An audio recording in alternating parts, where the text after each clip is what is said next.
Draft week is finally here. Who will the New York Jets select? We will have the latest projections and predictions from the experts on today's episode of the Locked On Jets podcast.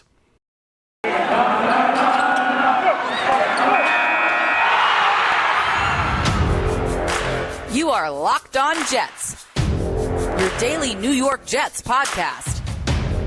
Part of the Locked On Podcast Network, your team every day.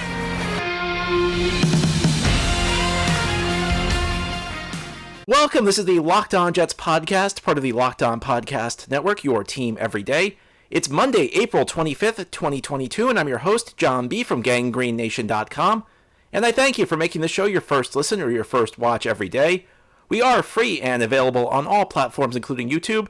If you like what you see or hear, hit that subscribe button and you'll never miss an episode. If you're watching on YouTube, please give the episode a big thumbs up. It helps the channel out, and it helps other Jets fans find Locked On Jets. Our episode today is brought to you by BetOnline. BetOnline has you covered with this season with more props, odds, and lines than ever before. BetOnline, where the game starts. Well, happy draft week. Thursday, our long wait finally ends. The Jets currently have 2 of the top 10 picks in the NFL draft. They have 4 of the top 40 picks, so Friday night could also be very interesting for this franchise. And on today's show, we are going to have our final mock draft Monday before the festivities kick off on Thursday. Over the last few weeks, I've done a mock draft Monday show. I've gone through a couple of mock drafts from experts, not so much because these predictions are necessarily going to be right, but first of all, they kind of give you a broad sense of who may be available when the Jets pick. You know, mock drafts typically are not accurate in terms of which team's going to pick which specific player, but they tend to be pretty accurate in giving you a broad ballpark of where you can expect a player to go. And also, it gives us a chance to discuss a couple different scenarios, because depending on how the first round goes for the Jets, it may change their strategy for the second round. So we're going to begin today. I'm going to talk at first about a joint mock draft from ESPN that Mel Kiper and Todd McShay put together. It's actually a 3-round mock draft. Now, this one was interesting because at 4, they have the Jets going with Sauce Gardner, the corner out of Cincinnati. In their scenario, pick 1 is Aiden Hutchinson, pick 2 is Trayvon Walker, and pick 3 is Kayvon Thibodeau. So it seems like the general consensus is people are expecting the Jets to draft a defensive end at 4 overall, and it's going to be one of those 3 players. And the presumption is that they're not going to go 1, 2, 3. So what happens if those players go 1, 2, 3? Well, in this Kiper-McShay mock, the Jets go at corner. I'm not sure that's going to happen. Like, my prediction would be, I could be wrong on this, and to be honest with you, I would think strongly about picking Sauce Gardner if he was there at 4, because the Jets' corner group it's not a bad group right now after the signing of DJ Reed when you still have Bryce Hall, but it's not so good that you'd pass up a potential upgrade to get a potential shutdown corner in Sauce Gardner. But the way the Jets work, I just envision Joe Douglas in this situation drafting an offensive line. I think it would be Ike Mekwonu, because Joe Douglas believes that, outside of quarterback, that quality offensive play begins on the offensive line, just as Robert Saleh believes quality defensive play begins on the defensive line. So the Jets sitting there with the top 5 pick this year, not in need of a quarterback. I have a tough time feeling like in this scenario they're not going offensive line. Personally, I think I would go. I think I might go Sauce Gardner, but I don't know that that's the direction the Jets will go in. And I guess the question is, do you want to support Zach Wilson by adding a piece on offense, whether it's a blocker or whether it's a receiver, or do you want to improve what was one of the worst defenses in the NFL? And I guess they go in the direction of trying to improve one of the worst defenses in the NFL and then going offense a little bit later.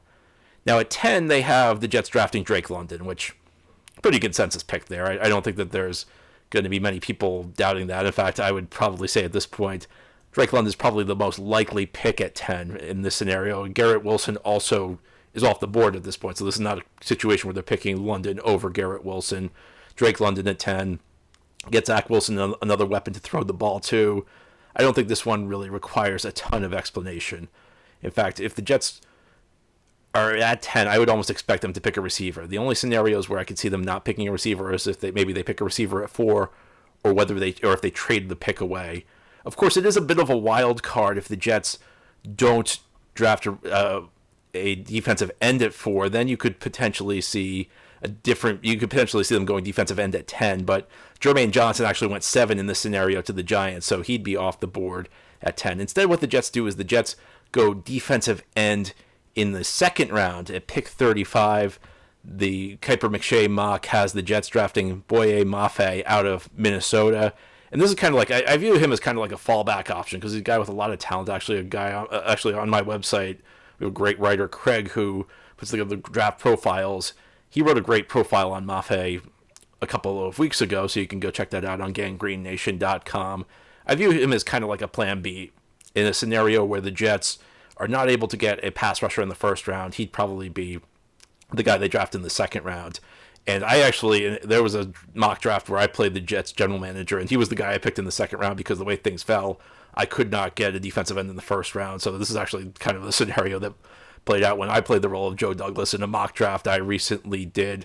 So this would be the way you address defensive end if you can't get Walker or, I mean, Hutchison's probably not going to be there at 4, but if Walker or Thibodeau is not there, then I think Mafe becomes a very viable option at 35. Interestingly, the Kiper McShay mock takes Kenneth Walker III at 38. And this is not a move I would hate, to be honest with you. In fact, there's part of me that feels like even if unless the Jets are able to make a deal for somebody of a Deebo Samuel or A.J. Brown caliber or maybe like a DK Metcalf caliber, I almost look at this team and feel like Zach Wilson's best chance perhaps is to just load up the run game in the draft, and maybe that's drafting in Ekwonu at 4. And if Ekwonu, we presume he takes over for George Fant, then you have 5 strong run-blocking offensive linemen, and then maybe in the second round, you draft a running back, and you just really build this running game up and keep Zach in favorable situations where he's not in long downs and distances, where you can run the ball effectively, you can kind of put your quarterback into positive situations. You're not asking too much of him because a rookie receiver, it's going to be a lot to ask them to step into the lineup and contribute right away. And I think, in the top 10, on some level, yes, you should expect some contribution, but you're probably not getting a 1,000-yard receiver. If you get a 1,000-yard rookie receiver, you've done very well, and you should consider yourself very lucky. So if the Jets are not able to trade for a big-time receiver, yes, they should still draft somebody to try and have them grow with Zach Wilson, but for the immediate term, the best option might be draft an offensive lineman early who can help you with run blocking and draft a running back, whether it's Breece Hall or whether it's Kenneth Walker III on day 2. Now, in this mock, Breece Hall actually goes a pick before the Jets select. He goes to 37 to Houston. So at 38, the Kiper McShay mock has Kenneth Walker III, who's kind of like the second back in this class, going to the Jets. Guy who I think would be a very good fit for the Jets in their zone blocking system. A guy who I think could be the home run hitter that they're lacking out of the backfield, a very good complement to Michael Carter. I'm just not sure I see the Jets doing this. This is another situation where Kiper and McShay have the Jets going in one direction, and I just don't think it's the direction Joe Douglas wants to go in. I think Joe Douglas is a guy who, for the most part, smartly does not think the running back position is a high-value position, and it's really not in this league. It's one of the lowest-value positions out there. It's become a very specialized position. You don't really see a lot of pure three-down backs anymore in this league. You see guys with more specialized types of roles, and you can usually get a running back without giving up a ton of value, without using an early day 2 pick on one. You can get quality. Maybe the quality is not quite as good, but the trade-off isn't that great. You're not losing that much quality by waiting a little bit longer. So I don't know if Joe Douglas is going to do it. Normally I'd be against something like this, but for the specific situation the Jets are in, where you're trying to build around this young quarterback, it's going to be difficult to have a successful passing game, or not a successful, maybe not difficult to have a successful passing game, but difficult to build a quality offense through the pass if you're going with Zach Wilson and a rookie, and maybe Elijah Moore, you're hoping a breakout from him and a nice bounce back from Corey Davis. It might be difficult. That's a decent group of players, potentially, but it's probably not the makings of a great offense, whereas if you can build a dominant rushing attack and kind of use the passing game in more of a supporting role, then you may have some workable pieces there. So I feel like the Jets shouldn't, if they're not going to be able to trade for a big-time receiver, they should invest in the run game. And that means this would be the rare situation where I'd be okay drafting a running back, maybe early day 2. I just don't know that the Jets are going to do it. There's always the difference between what I think the Jets should do and what they will do. I mean, the Jets almost never do what I think they should do. I think in this situation, it would make a lot of sense to kind of lean into the run game.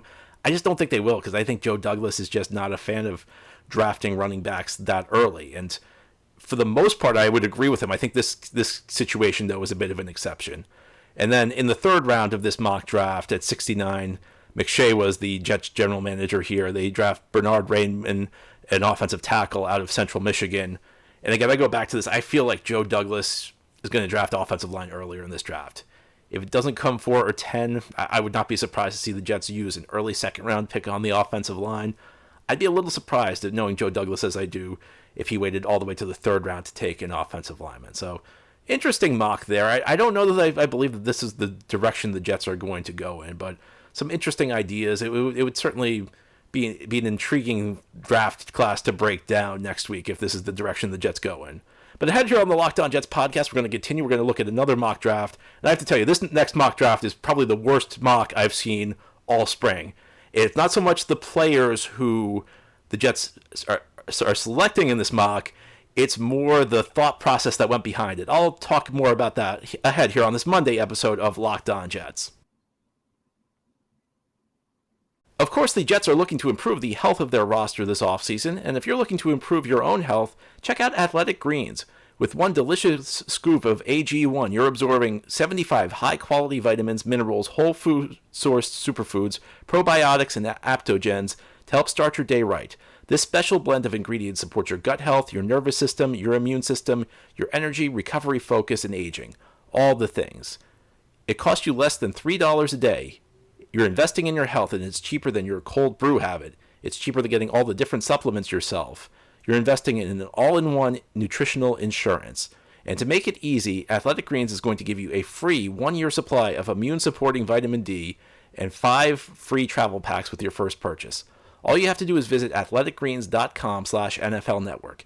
Again, that is athleticgreens.com/NFL Network to take ownership over your health and pick up the ultimate daily nutritional assistance.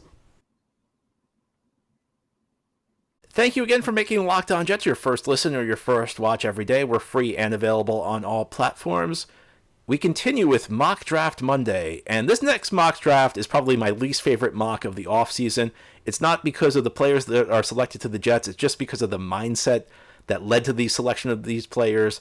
And it was produced by Peter King of Football Morning in America, and Peter King is a longtime NFL writer.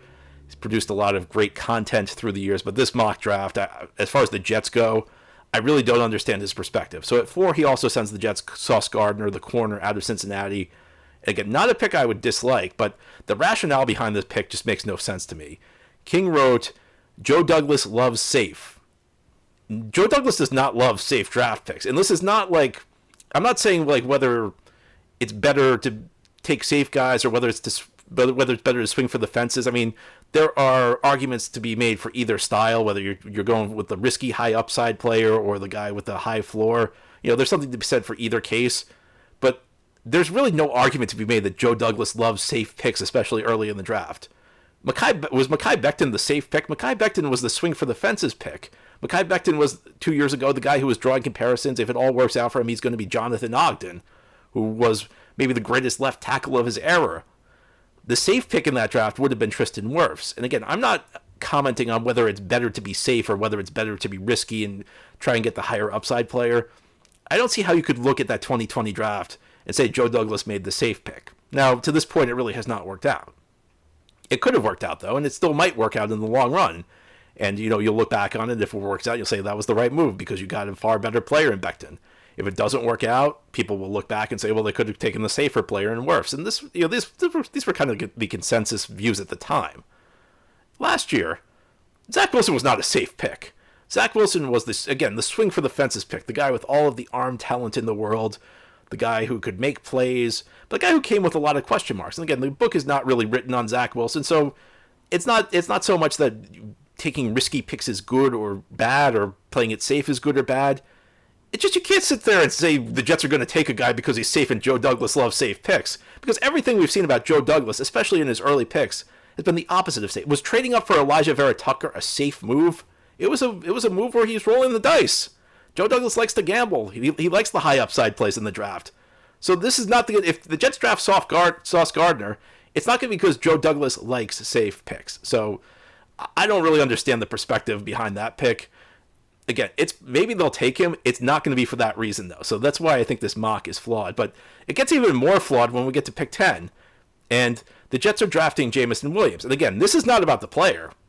There's a strong case to be made Jamison Williams could be the best receiver in this draft. In fact, there's a strong case to be made if Jamison Williams does not hurt his knee in the national championship game against Georgia. He's a receiver from Alabama. If he does not hurt his knee in the national championship game against Georgia, this may not be a discussion about which receiver is the best in the class. Jamison Williams might be the guy. In fact, Jamison Williams might not be there at 10. He might be a guy we're discussing at 4. So this is not about the player. But again, the rationale here for this pick makes zero sense. The comment is that the luxury for the constantly rebuilding Jets in taking a guy coming off a January 10th ACL injury is that they don't need to be in a hurry. What are you talking about, Peter? The Jets need instant impact. How can you say the Jets don't need to be... When you're a bad team, you need instant impact. You don't have the luxury of sitting around. This is not like Kansas City where they can break a guy in because they have so many weapons. This is a team that needs weapons, that needs instant impact. You're sitting around saying the worst team in the NFL, well, they don't need instant impact. What sense does that make? Zero. This is the worst mock draft, at least as far as the Jets go. Like, I mean, I don't know. I didn't go too deep into it, but I have no idea what Peter King is thinking when we're talking about the Jets. And again, this is not about Jamison Williams. There's a strong case to be made for Jamison Williams. First of all, knee injuries, we don't know. You can't completely rule out the idea he's going to contribute day one. I don't know that I'd want to count on it, but, knee injury recoveries evolved through the years. It's not totally inconceivable Jamison Williams could be a contributor this year. But beyond that, and listen, I know I talk all the time about how the Jets need an instant impact wide receiver, but if you're the Jets, you may look at this, and if you're Joe Douglas and you still have a few years left on your contract, you may just say, something? It's tough to do, but we're going to pass on instant impact this year because the long-term proposition, the long-term value of this player just is so great that we got to take him, and we just have to take the short-term hit. And that's an approach I could understand. That's an approach that could make sense. And if you kind of lean into the run game again this year, like I think there would be a really clear strategy there. Again, if the Jets maybe drafted Ekwonu at 4, and then maybe you draft Breece Hall in the second round, and you say we're going to lean into the run game this year. We'll draft Jamison Williams. We'll see what we can get from him this year, but we're going to lean into the run this year. And then next year when Jamison's fully healthy, we're going to slowly start to move things more to the passing game, but we're not going to put a lot of... That makes sense. Saying we're going to draft Jamison Williams because we, coming off a 4-win season, in desperate need of a wide receiver, we have the luxury of not needing this guy to play right away, even though we desperately need a receiver, even though we're coming off a terrible season. What sense does that make? This was the worst Jets mock draft I've seen all offseason. Again, it's not because of the players. I mean, the Jets end up with Gardner at 4, Williams at 10. There's a plausible case to be made that the Jets will remember this as an excellent draft. But as much as anything when I grade mock drafts, it's not just about the players, it's about the thought process that goes into the picks. And Peter King right here, maybe he did better for other teams. For the Jets, he completely... this was a complete whiff on understanding the thought process that's going to go into these picks. But ahead here on the Locked On Jets podcast, we have one more mock draft to go to. Who will the Jets take in that? We'll talk about that ahead here on this Monday Locked On Jets episode. And with the NFL draft coming up this week, we're all waiting to see who's going to go number 1 overall. But of course, if there was a protein bar draft, no question, Built Bar's the consensus number 1 overall pick. Everybody's trading up for Built Bar. The question is, which Built Bar flavor are they trading up for? Because there are so many delicious flavors.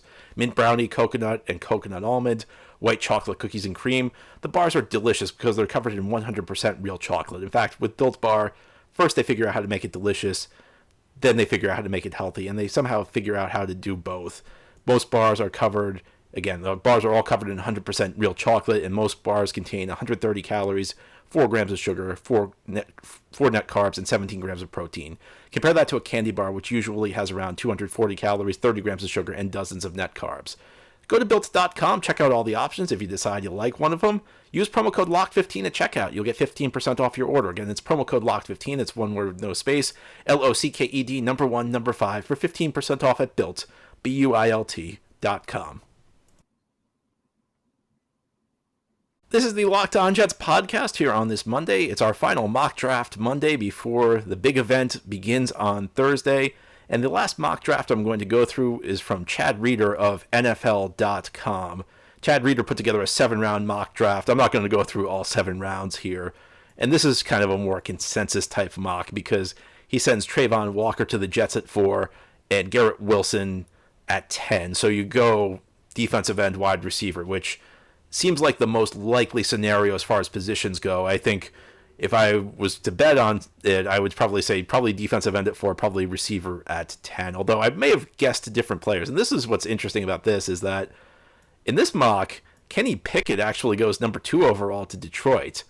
And Sauce Gardner goes 3 to Houston. So in addition to Trayvon Walker, Kayvon Thibodeau is still available. I would be a little surprised if the Jets went Walker over Thibodeau, but I wouldn't be shocked. It would not be the most shocking thing in the world. I would guess the Jets would go Thibodeau in this scenario, but it's certainly not a lock. And additionally, if you look at what the Jets do at the receiver position, they're drafting Garrett Wilson 10th overall. And in this Chad Reuter mock draft, Drake London's still available. So again, you have a situation where I would guess the Jets would draft Drake London, and Drake London falls all the way to 17 in this Chad Reuter mock. And I've talked about this before.